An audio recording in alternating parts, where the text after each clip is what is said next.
함께 읽겠습니다. 시작.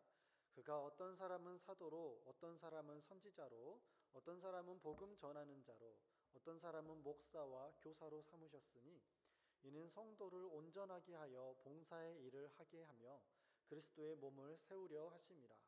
우리가 다 하나님의 아들을 믿는 것과 아는 일에 하나가 되어 온전한 사람을 이루어 그리스도의 장성한 분량이 충만한 데까지 이르리니 이는 우리가 이제부터 어린아이가 되지 아니하여 사람의 속임수와 간사한 유혹에 빠져 온갖 교훈의 풍조에 밀려 요동하지 않게 하려 함이라. 오직 사랑 안에서 참된 것을 하여 범사에 그에게까지 자랄지라. 그는 머리니 곧 그리스도라.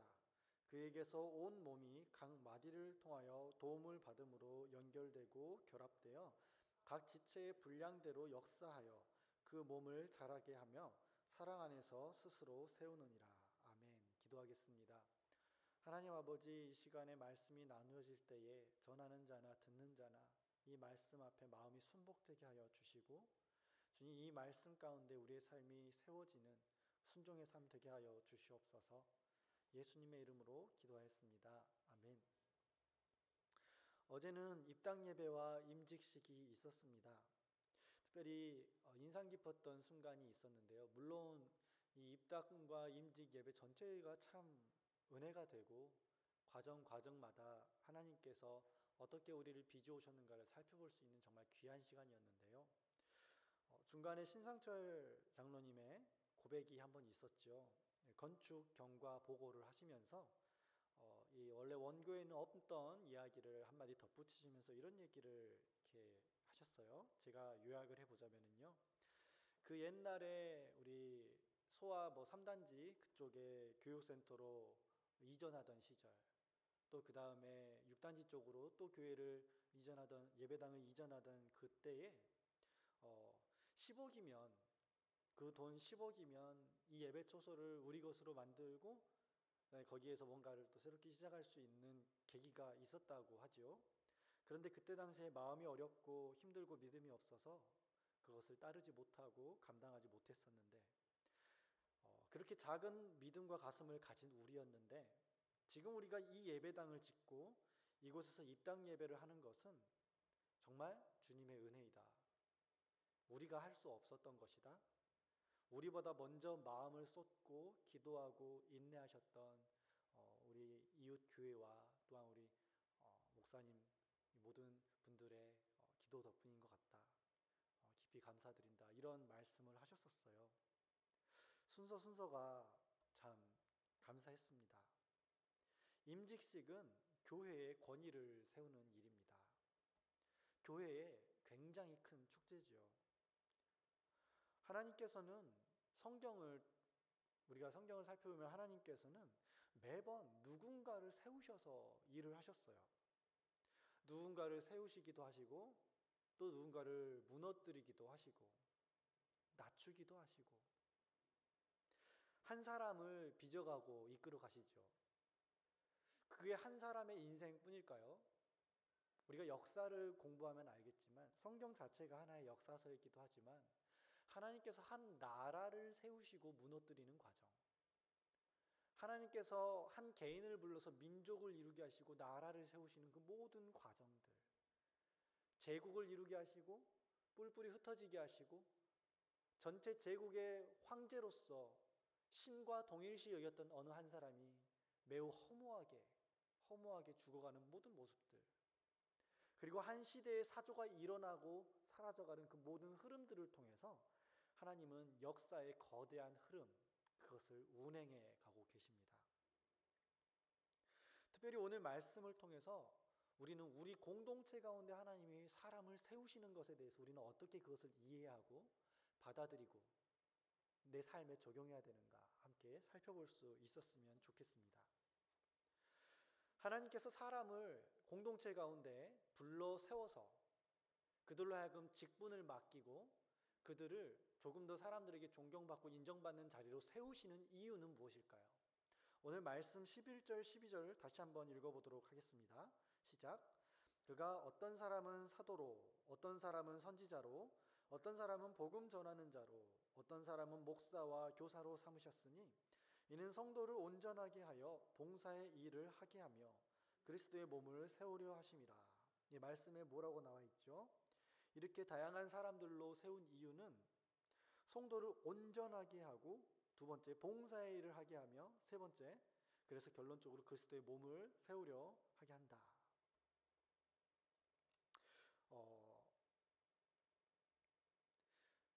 온전하게 한다.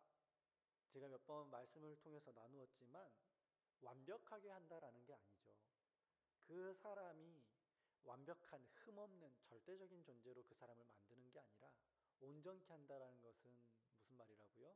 그 사람의 부족함을 내가 옆에서 채워줌으로써, 나의 연약함을 누군가 또 채워줌으로써 우리가 서로의 약함을, 서로의 연약함을, 서로의 짐을 져주고 그렇게 하나가 되어져 가는 과정, 그것을 온전함이라고 표현을 했습니다.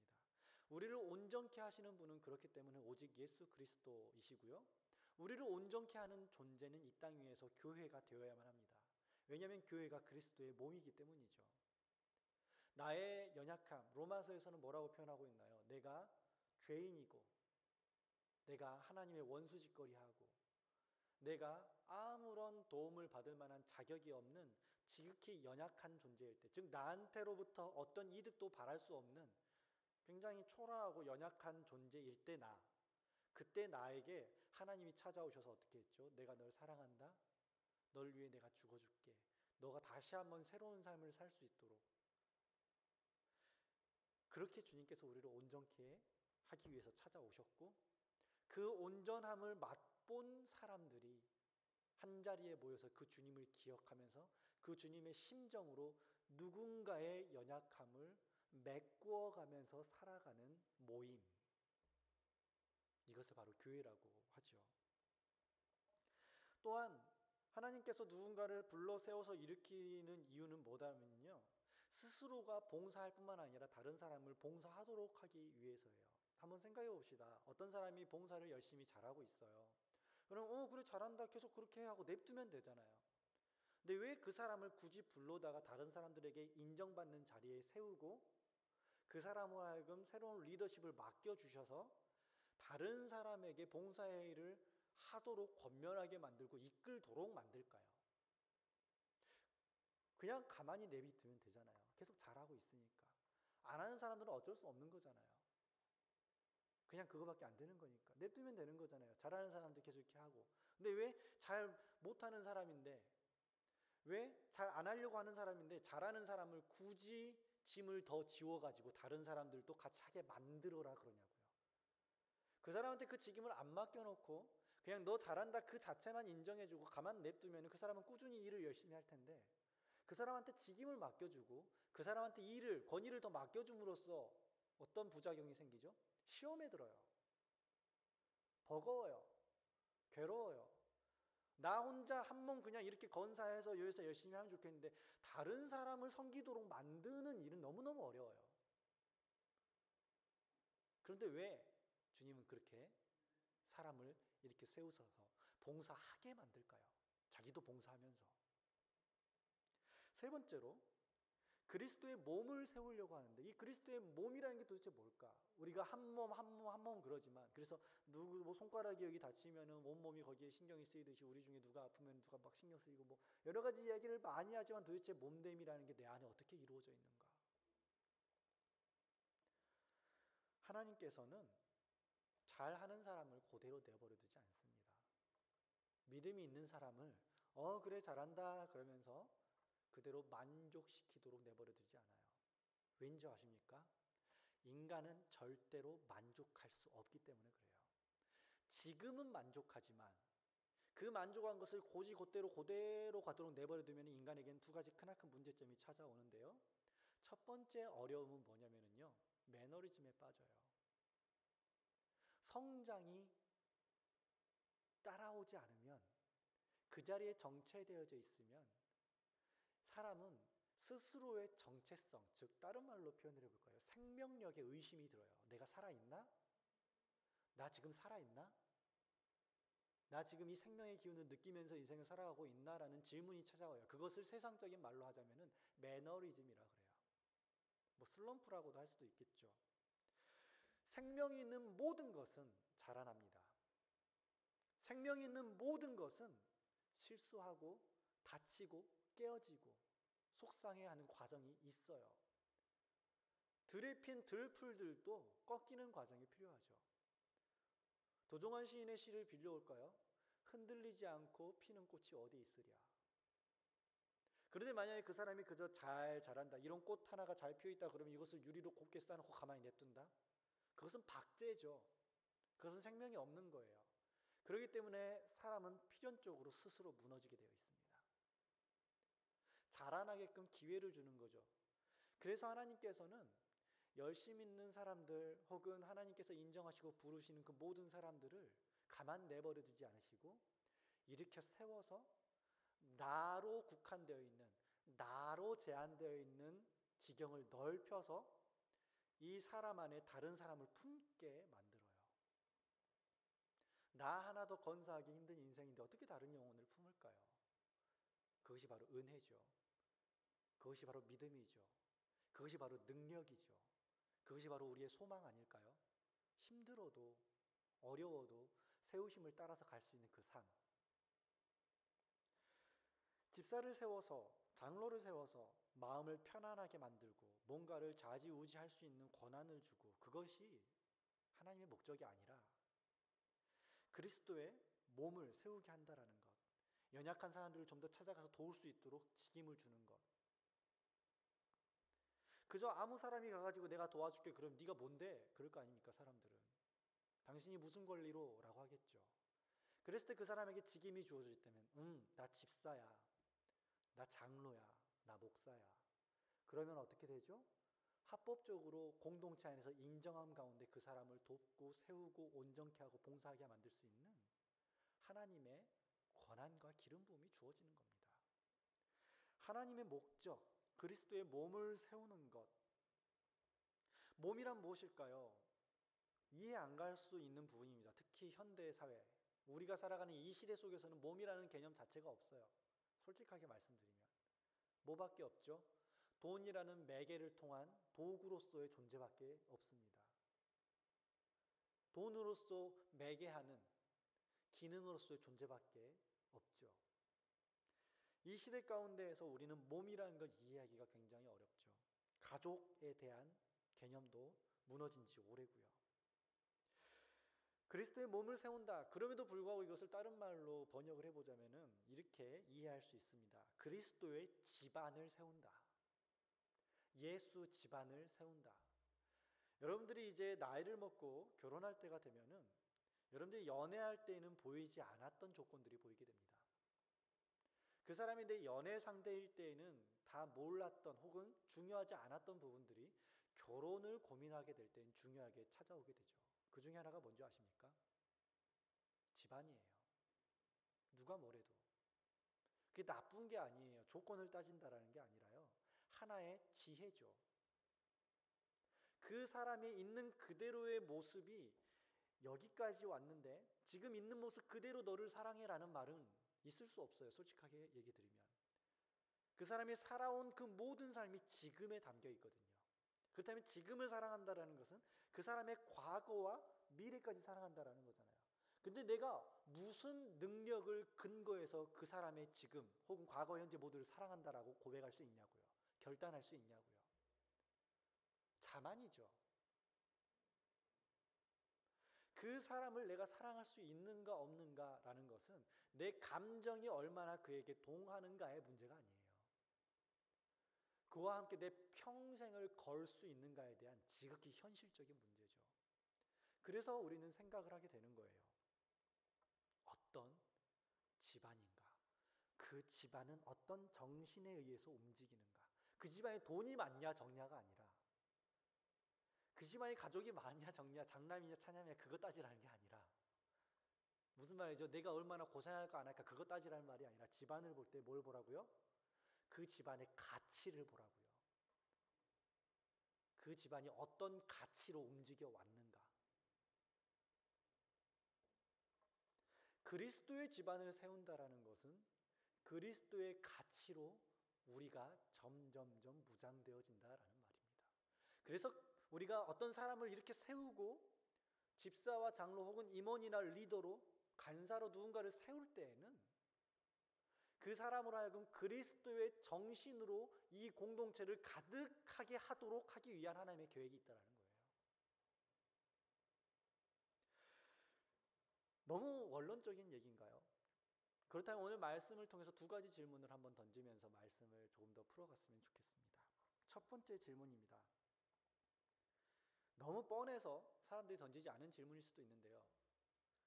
왜 굳이 하나님은 사람을 세우시려고 하는가요? 여러분 생각해 보십시오. 우리가 일주일에 딱 이렇게 예배 드릴 때 목사나 사람들이 이렇게 예배 예전을 집전을 하고 딱 설교 시간이 되면은 딱 다 같이 침묵하면은 갑자기 전기도 들어오지 않는 스피커에서 말씀이 바바바바 하는 거예요. 너희 공동체를 향한 나의 계획은 뭐죠? 그러면서 특히 너 죄를 짓지 마라 그러면서 막 좀 하나님이 한 성령 안에 우리가 있다 그러니까 성령님이 이렇게 소리가 들릴 필요도 없어요. 이 자리에서 딱 같이 있다가 서로 눈을 살피면 너도 들었어? 나도 들었어. 그러면서 똑같은 말을 같이 동시에 들으면 되잖아요. 그러면 아무 문제 없잖아요. 이의 제기할 사람도 없잖아요. 근데 왜 굳이 사람을 세우냐고요. 왜 굳이 목사를 세워서 이 자리에서 말씀을 선포하게 만들고 왜 굳이 임원과 리더와 다른 여러 가지 권위 체계를 세워가지고 일을 하게 만드냐고요. 때로는 더 번거로워질 수도 있어요. 다 감당도 못하겠어요. 그런데 굳이 하나님은 그렇게 하셔요. 그리고 우리한테 그렇게 하라고 말씀하시죠. 그 사람이 모든 걸 다 감당할 수 없기 때문일까요? 그렇지 않아요. 다 감당할 수 있어도 하나님은 그 감당할 수 있는 사람을 쳐서 부러뜨리고 다른 사람을 세워요.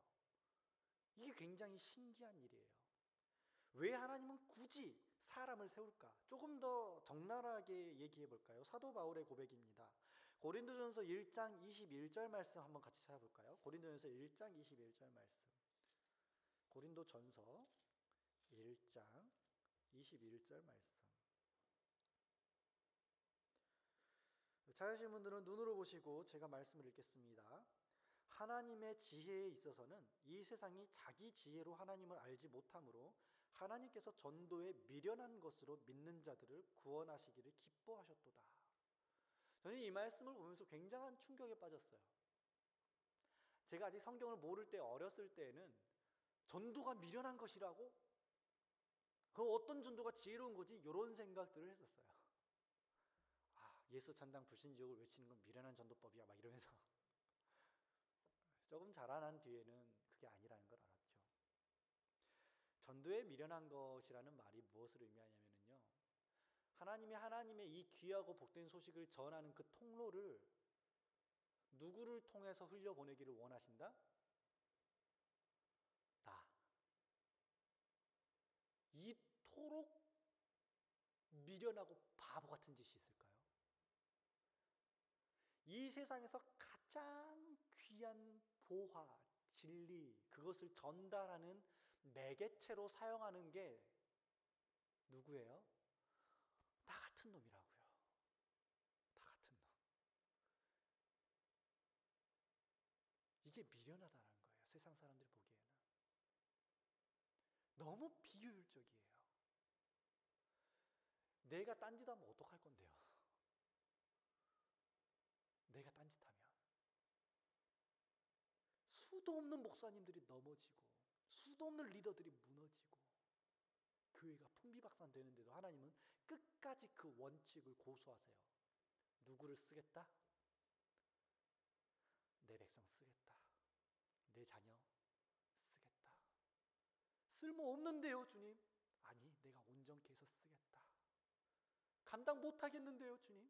아니, 내가 다시 한번 기회를 주겠다. 그걸 위해 내가 십자가 졌지 않니?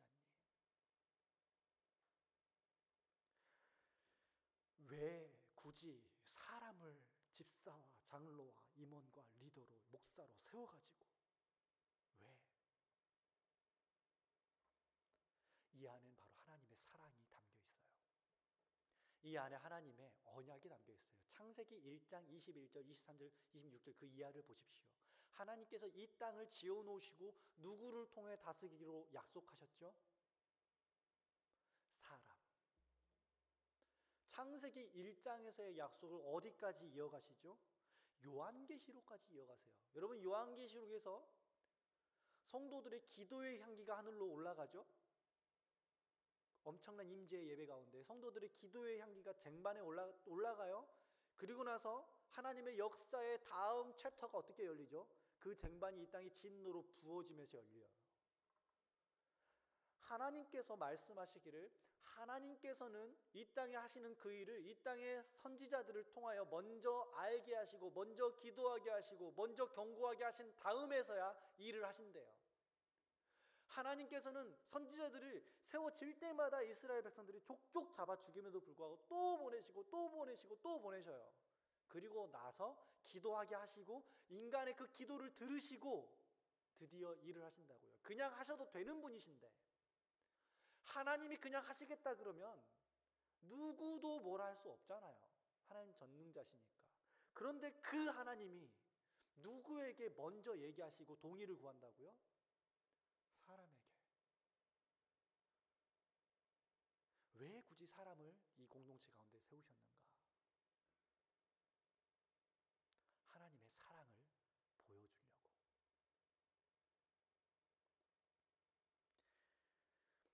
두 번째 질문입니다. 왜 하나님은 슈퍼맨 한 사람만 세우시면 되지 여러 사람을 세우느냐? 예를 들어서 11절 말씀에서 그가 어떤 사람을 슈퍼맨으로 세워서 이 모든 일을 감당하게 하시고,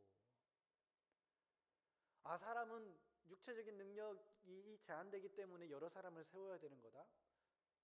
그럼 이렇게 반문을 해볼 수가 있죠. 하나님이 그 사람한테 순간이동 능력을 주면 되잖아요. 그렇죠? 여러 사람들이 들어야 될 거 혼자서 들 수 있는 힘 주시면 되잖아요. 그 한 사람 세워가지고. 근데 왜 여러 사람을 세우냐고요. 한 사람 세워가지고 소통하기도 피곤해 죽겠는데 하나님께서. 그렇죠? 여러 사람을 세워가지고 서로 소통도 어렵고 하나님하고도 소통이 어렵게 만들어놔요.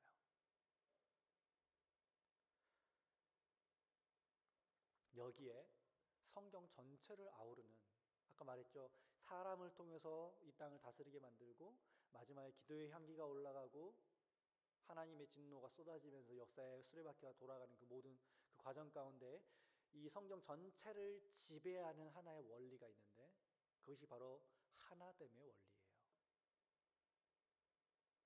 우리는 어디까지 하나 되어야 할까요? 혹은 우리가 추구하는 그 하나됨의 기준이 무엇일까요? 기준. 어디까지 하나 돼야지 진짜 하나됨일까요?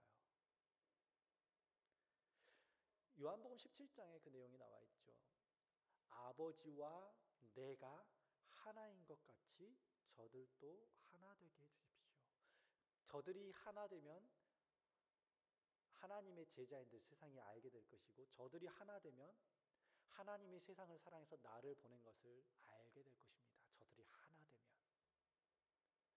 그 하나됨의 최종 끝자락에는 어디에 있어요? 창세기 1장 하나님의 모든 창조 사건이 끝나고 2장이 뭘로 시작되죠? 2장 1절 2절 안식하시니라로 시작이 되잖아요. 안식은 하면 쉬는 게 이게 안식이 아니에요. 안식은 회복하는 거예요. 하나님과 나 사이에 온전한 하나됨이 있는 것. 하늘과 땅처럼 멀어 있는 것이 하나 되는 순간. 우리가 서로 멀리 있잖아요. 서로 다르잖아요. 서로 다르잖아요. 그래서 하나 될 수 없는데 그런데 서로가 하나 돼요. 그 하나됨의 방법은 어떤 방법? 섬김을 통한 온전함. 너랑 나랑 하나 된다는 게 서로 블루오션을 만들자라는 게 아니에요. 여러분, 성경에서는 블루오션이 존재하지 않습니다. 순종하느냐 마느냐, 살아있느냐 없느냐, 둘 중에 하나예요. 중간지대는 존재하지 않아요. 너도 윈 나도 윈 없어요. 너가 이기는 그 자리에는 누군가는 패배해야 되는 게 세상의 원리죠. 서로 승리하는 것들도 그 집단이 승리하는 것일 뿐 다른 집단까지 승리하기가 어려워요. 성경이 말하는 건 뭘까요? 온전케 함. 나도 부족해요. 그런데 그나마 조금 더 쓸만한 게 그래도 내 삶에 요만큼은 있어. 요만큼도 아니고 요만큼. 그럼 그거 누구한테 주는 거예요? 이거 필요한 찌한테 주는 거예요. 내 자존심이 허락하지 않아요. 그 자존심 죽이고 주는 거예요. 나는 이럴 권리가 있어요. 그 권리 접어넣고 물어보는 거예요. 내 성질, 나는 이런 스타일인데, 그런데 몸부림치는 거예요. 무엇을 위해서? 온전케 함을 위해서. 그 일을 시키려고 누구를 세운 거예요? 목사, 장로, 집사, 리더, 임원 세우는 거예요. 힘든 게 정상이에요.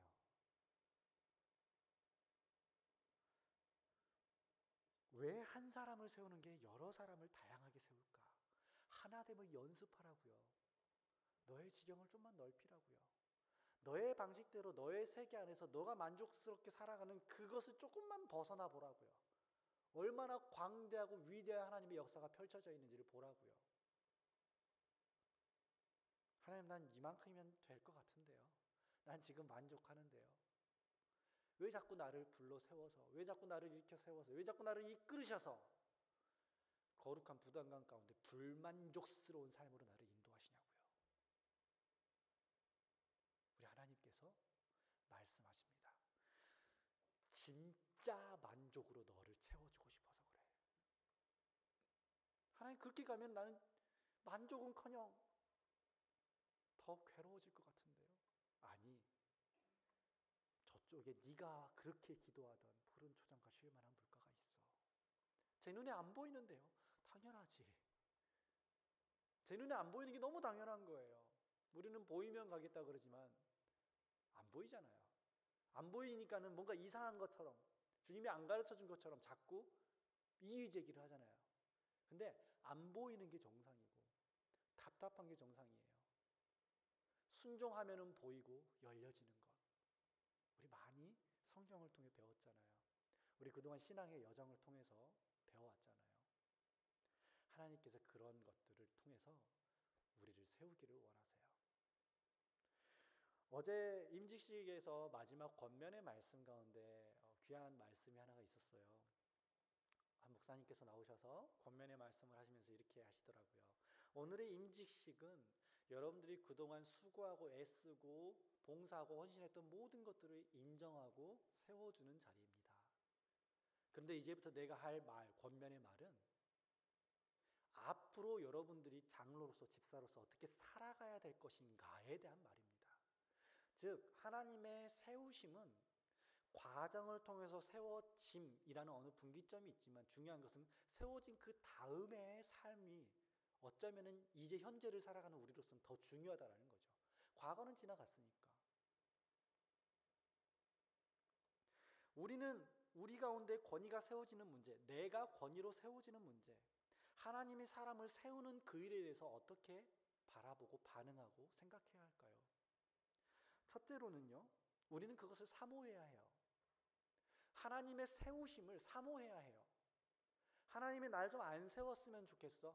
하나님 좀 날 좀 내버려뒀으면 좋겠어.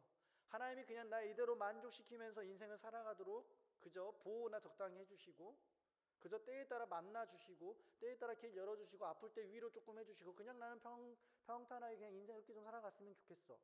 그런 그리스도인이 있나요? 그런 그리스도인이 지속적으로 존재할 수 있나요? 단언컨대 없습니다. 잠시 있을 수 있어요. 연약할 때, 아직 뭘 모를 때. 근데 하나님을 안다 그러면서, 생명이 있다 그러면서 자라나지 않는 그리스도인, 현실에 끝까지 안주하려는 그리스도인은 존재할 수가 없어요. 존재할 수가 없어요. 과정으로서는 존재할 수 있지만 우리는 하나님의 그 사랑을 경험해 본 사람들이잖아요. 그리고 경험하고 싶은 사람이잖아요. 그 사랑을 경험하는 사람이 적당한 사랑에 만족하던가요? 여러분들 서로 간에 사랑하고 교제하고 그럴 때 서로가 그래 우리 이 정도의 사랑으로 적당히 만족하자 그러면서 서로 윈윈하는 관계로 평생을 살아가는 관계 보셨나요?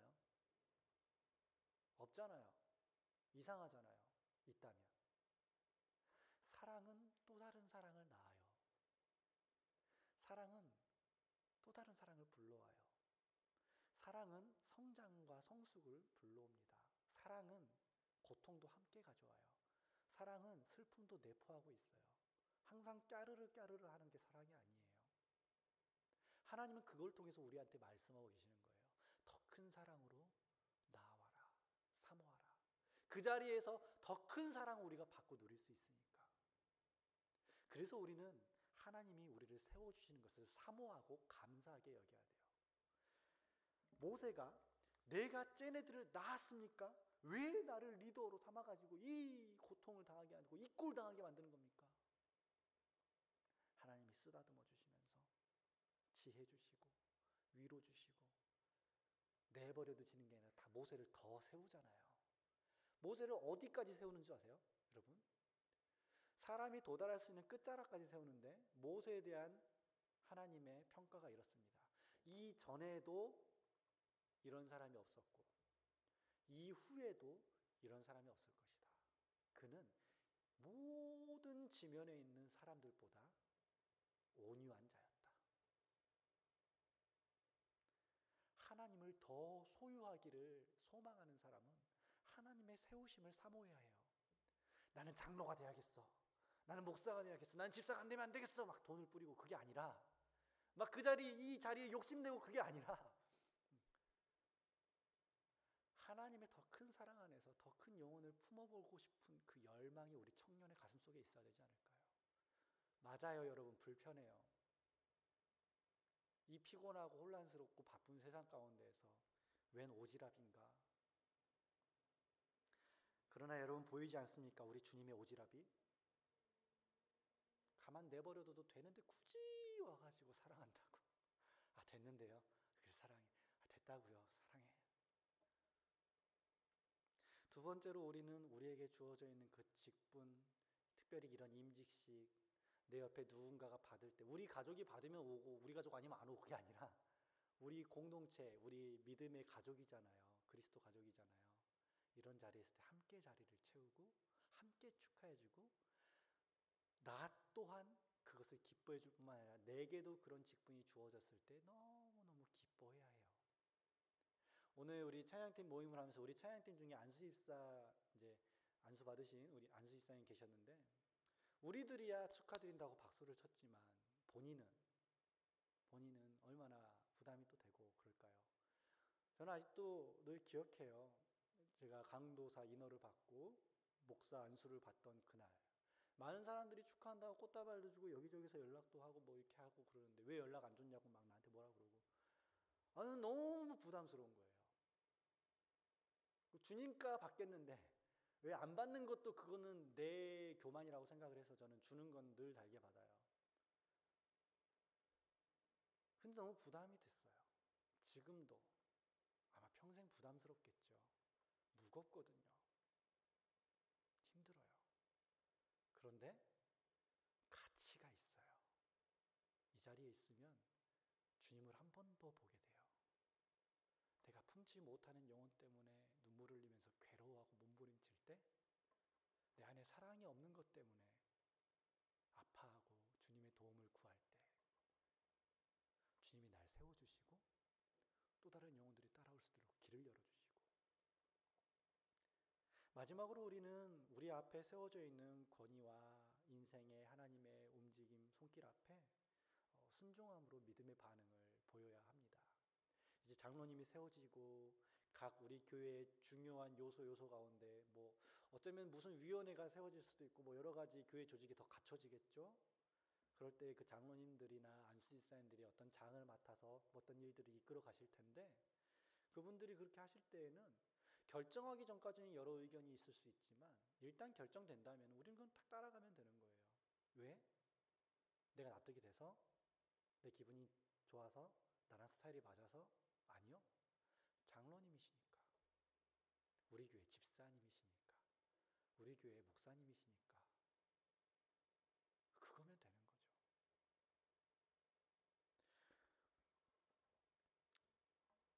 함께 회복의 길을 갑시다. 우리 안에 하나됨의 길을 가봅시다. 하나님께서 다양한 사람들을 그 은사대로 분량대로 불러주셨어요. 목적은 딱 하나, 성도를 서로 온전하게 하고 성도를 서로 봉사하게 하고 우리로 하여금 그리스도의 집안을 세우도록 하는 것. 그래서 16절 말씀, 그에게서 온 몸이 각 마디를 통하여 도움을 받음으로 연결되고 결합되어 각 지체의 분량대로 역사하여 그 몸을 자라나게 하여 사랑 안에서 스스로 세우느니라. 내가, 우리 공동체가 그랬으면 좋겠습니다. 소문에 들려오는 책에서만 읽던 그 교회들도 다 어려운 시절을 겪었죠. 우리도 그렇게 세워져 가서 언젠가, 생각만 해도 참 굉장한데요, 우리들의 자녀들이 한우리 청년부에 올라왔을 때 생각만 해도 굉장하죠. 우리들의 자녀들이 한우리 청년부에 올라왔을 때는 와, 진짜 멋있었으면 좋겠어요. 지금도 너무너무 이 몇 년 사이에 이렇게 계속 여러분들 우리 함께 성장해가는 모습이 너무 놀랍고요. 제가 아직도 이 자리에 있다는 게 신기하고요. 동원 못 가게 주님께서 조금 부족해도, 안 맞아도, 아파도 힘들어도 우리 같이 손 잡고 같이 갔으면 좋겠습니다. 어제 그 은혜의 예배처럼 우리의 매주의 예배가 삶이, 그런 공동체, 그런 세우심, 그런 기쁨, 소망, 갈망 넘쳤으면 좋겠습니다. 기도하겠습니다. 잠깐만 2, 3분 같이 기도하고 마칠 텐데요. 하나님, 내 안에 하나님의 세우심을 사모하게 해주십시오. 하나님, 세워주신 하나님의 사람들을 우리가 서로 돕고 섬기며 더 든든하게 만들어가도록 나를 사용하여 주세요. 내 눈을 열어보게 해주세요. 함께 기도하겠습니다. 하나님 아버지, 주님께서 우리를 세우시고 부르시고 이끌어 가셨습니다.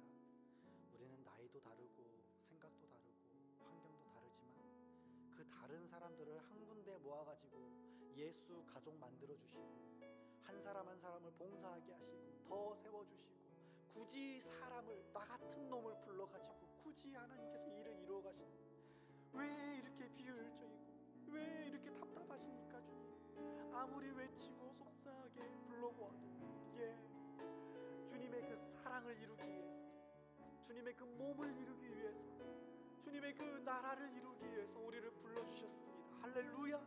주님 할렐루야. 찬송하면서 주님 부르심 따라가게 하여 주시옵소서. 찬송하면서 넘어서게 해주세요.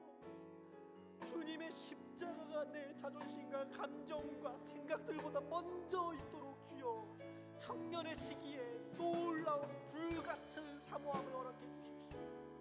아버지, 우리 심령 속에서 타오르는 불, 주님이 세우심, 주님께서 역사를 이끌어 가시면서 한 공동체 가운데 리더를 세우시고 이끌어 가시는 그 놀라운 사랑하심, 우리가 사모합니다. 우리가 기대합니다. 우리가 바라봅니다. 주님 우리를 세워주시옵소서. 임원과 리더와 팀장과 각 영역별로 사람들을 이렇게 세워주셔서 주님, 우리 공동체가 그리스도의 몸으로 세워질 수 있도록 주님, 우리의 심령을 겸손케 하시고 더 큰 사랑의 지경으로, 더 큰 만족함의 지경으로, 더 넓은 사람이 되도록 하나의 미랄이 되게 하여 주시옵소서. 아멘. 주님, 우리를 이끌어 주시옵소서. 주님, 세우시는 분도 하나님이시고 낮추시는 분도 하나님이십니다. 주시는 분도 하나님이시고 가져가시는 분도 하나님이십니다. 내 인생에 혼란스러운 순간도 있고 명쾌하고 명료한 순간도 있고 잘 되는 순간도 있고 안 되는 순간도 있을 때에도 나에게만 국한하지 않게 해주십시오. 내 문제에 함몰되지 않게 하여 주십시오. 언제나 한결같은 그 주님의 사랑이 있음을 믿음으로, 주님, 혹시라도 이 자리 가운데 마음이 힘들고 무너진 영혼들이 있습니까? 주님, 일으켜 세워주십시오. 누구도 기대하지 못했던 그 영혼이 깨어 일어나 주님을 찬양할 때 우리는 모두 고백할 것입니다. 하나님이 하셨습니다. 그렇게 우리 공동체 가운데 일하실 주님을 바라보며 찬양합니다. 말씀에 기록된 것을 믿습니다. 따라가겠습니다. 감사합니다. 예수님의 이름으로 기도하였습니다. 아멘. 이제는 우리 주 예수 그리스도의 은혜와 아버지의 사랑하심과 성령님의 교통하게 하심이 그리스도의 집안의 일원으로 세워지기를 소망하는 모든 청년들, 우리 지체들 머리 위에 영원토록 함께 있을지어다.